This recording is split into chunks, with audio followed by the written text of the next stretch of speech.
রাধে রাধে, শুভ সকাল। আজকের সকালটা আমি আমাদের ঘরের পার্মানেন্ট অতিথিকে নিয়ে শুরু করলাম। দেখো তো আজকে সকাল সকাল আমাদের ঘরে কে এসেছে, ভালো মতো লক্ষ্য করে দেখো। এই যে দেখতে পেয়েছো, ঘুম থেকে উঠে শুধুমাত্র বাসি কাজকর্মগুলো সারলাম, সেরে শুধু চাটা মাত্র খেলাম। চাটা খেতে খেতেই কিন্তু আমার নজরে পড়লো যে সকাল সকাল আজকে আমাদের ঘরে অতিথি এসে পড়েছে। এমনিতেই এত গরম, এখন এই গরমের মধ্যে কাজ করব না এই অতিথিকে দেখাশোনা করে রাখবো, তোমরাই বলো তো। তো যাই হোক, আজকের অতিথি আবার খুব বেশি সময়ের জন্য আমাদের ঘরে আসেনি, হয়তো ওই চা খেতে এসেছিল, 20 মিনিটের মতো ছিল। তো চা তো আর দেওয়া হয়নি, কিন্তু অতিথি দেখি চলে যাচ্ছে, 20 মিনিটের মতো আর কি ছিল। তো আমিও পিছে পিছে যাচ্ছি আর কি, দেখি কোথায় যায়।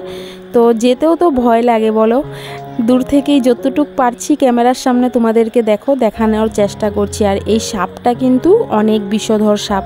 এই যে এখানে লক্ষ্য করলে তোমরা বুঝতে পারবে, সাপটা হলো সাদা কালারের, তার মধ্যে কালো কালো র্যাক দেওয়া, আর মাথাটা হলো ইটা কালার। বুঝতেই পারো এই সাপটা কতটা বিষধর সাপ হতে পারে। আর অনেকটাই কিন্তু বড় ছিল। তো যাই হোক, গিয়ে দেখলাম ঠাকুর ঘরে ঢুকলো, আর ওই সাইড দিয়ে বেড়াতে ফুটো ছিল, তো সেদিক দিয়ে বেরিয়ে গেল। মানে নজরে রাখলাম আর কি, বলা যায় না না কোথা থেকে কোথায় গিয়ে চুপচাপ বসে থাকবে।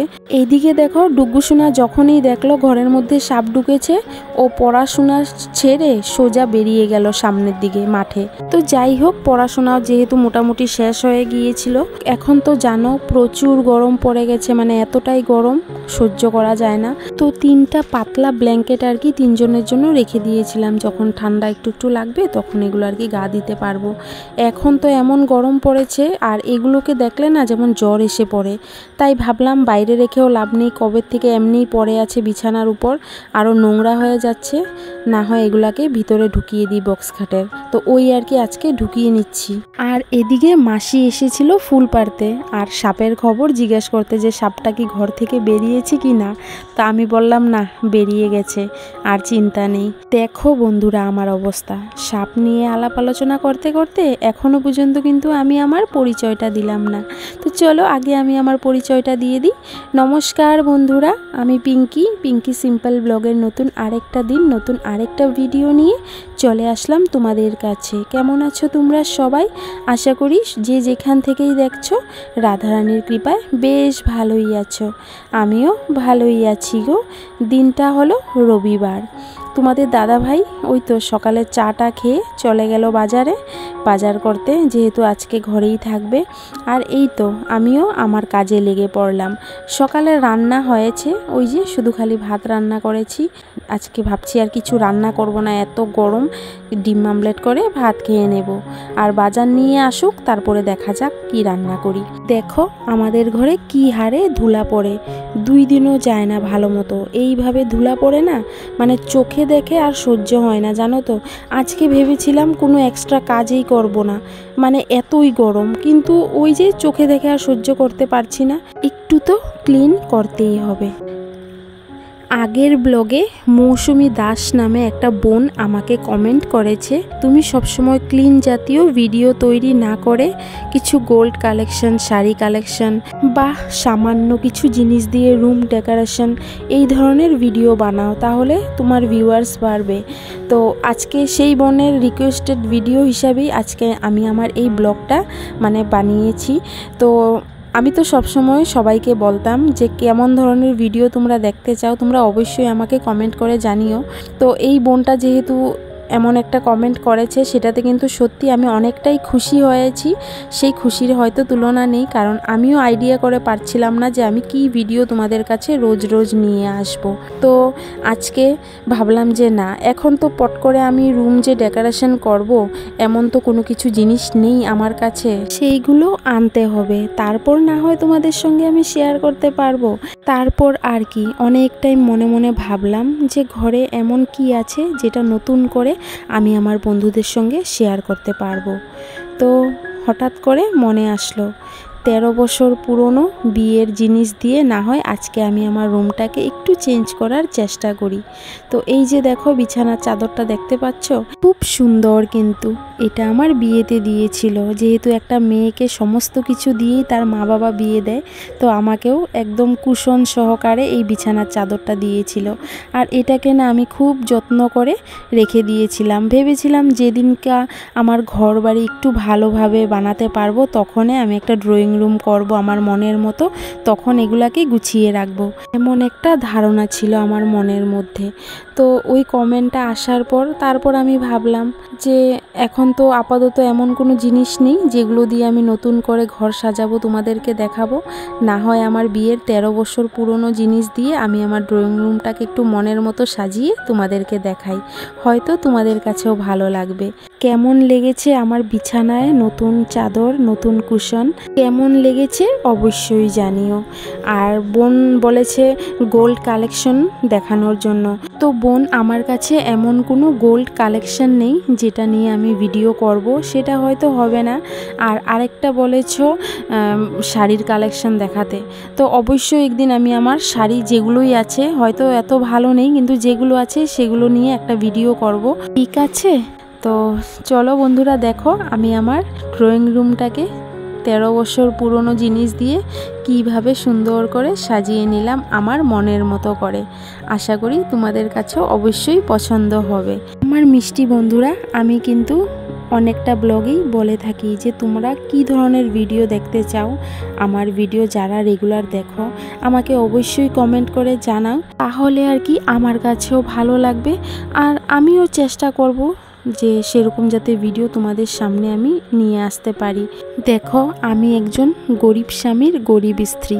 আমি আমার লাইফে যেমনভাবে চলাফেরা করি না, ঠিক তেমনভাবেই তোমাদের সামনে আমি আমার ভিডিওগুলো রাখি। এখানে এক্সট্রা দেখানোর মতো কিন্তু আমি কিছুই করি না, আমি যেইভাবে চলি সেইভাবেই তোমাদের সামনে এনে রাখি। অনেকের কাছে হয়তো আমার এই সিম্পল ভিডিওগুলোই ভালো লাগবে, আর অনেকের কাছে হয়তো ভালো লাগবে না, এটা যার যার ব্যাপার। কিন্তু আমি তো যেইভাবে চলি সেইভাবেই তোমাদের সামনে এনে রাখি। তো যাই হোক, আমি আস্তে আস্তে চেষ্টা করব একটু একটু চেঞ্জ করার। পট করে তো আর পারবো না গো, সেটা হয়তো তোমরাও বুঝতে পারবে। তো যাই হোক, দেখো অনেক কথা বলে ফেললাম, তাই না? তো ওইদিকে তোমাদের দাদা ভাইও চলে আসলো বাজার করে। দেখো, ছেলে বলেছিল যাওয়ার সময় যে পাপা ডিম আনবে, ডিম আমলেট করে দুপুরবেলা ভাত খাবো। মানে ছেলের নাকি আজকে ডিম আমলেট দিয়ে ভাত খেতে ইচ্ছে করছে। সকালবেলাও কিন্তু ডিম আমলেট দিয়ে খেয়েছে, সেটা খেয়ে নাকি এমন স্বাদ লেগেছে, আবারও নাকি দুপুরবেলা ডিম আমলেট দিয়ে ভাত খাবে। তো ওই যে দেখো তোমাদের দাদা ভাইয়ের অবস্থা, যদি আমি একটু ভালো মতো খেয়াল করে না বলি তো এমন করে। এক পাতা ডিম আনার কোন দরকার ছিল বলো? এমনিতেই গরম দিন, তার মধ্যে 2টা ডিম তো পুরা মানে ফেটেই গিয়েছিল, নষ্ট হয়ে গেছে 2টা ডিম। তো যাই হোক, এখন এনেছে, আর কি করা যায়, রেখে দিলাম ফ্রিজে। এদিকে দেখো পাবদা মাছ আনলো ছেলের জন্য, যেহেতু ছেলে অন্য কোনো মাছই খেতে চায় না কাটার জন্য। আর এদিকে ওই ছেলেরই পছন্দের চিংড়ি মাছ নিয়ে আসলো। এইদিকে প্রচুর গরম পড়েছে গো, গরমটা না একদম সহ্য হচ্ছে না। মানে এমন লাগছে কেউ যদি মাছগুলো কেটে দিত আমাকে, তাহলে আমি চট করে রান্নাটা সেরে ফেলতাম। তো এখন কি আর করা যাবে, যেহেতু একা ঘরের মধ্যে সব একা হাতেরই কাজ করতে হয়। তো ওই তো আর কি মাছগুলো আমি কেটে নিচ্ছি। তো কাটলেও 2 ধরনের মাছ আমি রান্না করব না আজকে, যে কোনো একটাই রান্না করব, আর আরেকটা রেখে দেব আরেক দিনের জন্য। কারণ একদিনে যদি সব কিছু খেয়ে ফেলি তাহলে কি আর হবে? এইদিকে গরমের জ্বালায় আমি একদম সহ্য করতে পারছি না। আমার মানে কি কেমন হয় জানো, মানে মাথা ঘেমে নাক দিয়ে জল পড়তে থাকে। আর ওই যে আমি একটু পর পর নাইটির মধ্যে নাকের ঘামের জলগুলো আর কি মুছছি, মানে সহ্য হচ্ছে না এত প্রচুর পরিমাণে গরম। তো প্রথমে পাবদা মাছটা কেটে ধুয়ে টুয়ে রেখে দিলাম। তারপর ওই যে চিংড়ি মাছগুলো কাটতে কিন্তু অনেক টাইম লাগে, যেহেতু ছোলাগুলো পুরো সারাতে হয়। তো চিংড়ি মাছগুলো কেটে নিলাম, কেটে মাসির ঘর থেকে গিয়ে একটা ডাঁটা নিয়ে আসলাম গাছের। আর এই ডাঁটাগুলো খেতে না ভীষণ স্বাদ গো, আর এগুলো না বহুত বড় হয়। তো মাসি বেশ কয়েকদিন ধরেই বলছে তুই না ডাঁটা খাবি, তো নিয়ে যাস না কেন। তো আজকে ভাবলাম ডাঁটা আলু দিয়ে মাছের ঝোল করব, পাবদা মাছের। এমনিতে তো সবসময় দেখা যায় মশলা দিয়েই বানাই, আর ডাঁটা যেহেতু একটা এনেছি একদম কম হয়ে গেছে, তো ঝিঙ্গাও দিয়ে দিলাম লগে করে। তো ওই তো ঝিঙ্গা, আলু, টমেটো, ডাঁটা দিয়ে পাবদা মাছের একটা ঝোল বানিয়ে নিলাম। এই ছিল দুপুরের রান্না।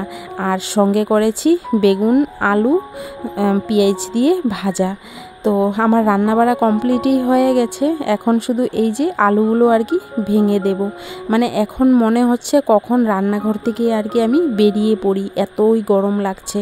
তো ডুগ্গু সোনাকে বললাম বাবা একটু ভিডিও করে দাও, যেহেতু আমার মোবাইলটাও প্রবলেম করছে, মানে গরম হয়ে যায় পট করে, বেশি ভিডিও করতে পারি না। অবশেষে রান্না বাড়া কমপ্লিট হয়ে গেল। এই যে তরকারি বানিয়ে নিলাম, আর ওই যে সঙ্গে তো বেগুন আলু ভাজা করেছি, তো সেটার ভিডিও করতে ভুলে গেছি গরমের জ্বালায়। এদিকে স্নান করাও হয়ে গেছে। আজকে তোমাদের দাদাভাই ঠাকুর দিয়ে দিয়েছে, আমার আর দিতে হবে না। তো এখন আর ঠাকুর ঘরে শুধু নমস্কার করব। এদিকে অনেক কাপড়ও জমে গিয়েছিল জানো তো ডুগ্গু সোনার, তো সেগুলোও ধুয়ে নিলাম স্নান করার টাইমে, যেহেতু প্রচুর গরম, পট করে ঘেমে গন্ধ হয়ে যায় কাপড়গুলো, তাই আর কি ধুয়ে নিলাম। তো আমার মিষ্টি বন্ধুরা, আজকের ব্লগটা তোমাদের কাছে কেমন লেগেছে অবশ্যই কিন্তু কমেন্ট করে জানিও, আর যদি ভালো লাগে সাবস্ক্রাইব করে দিও।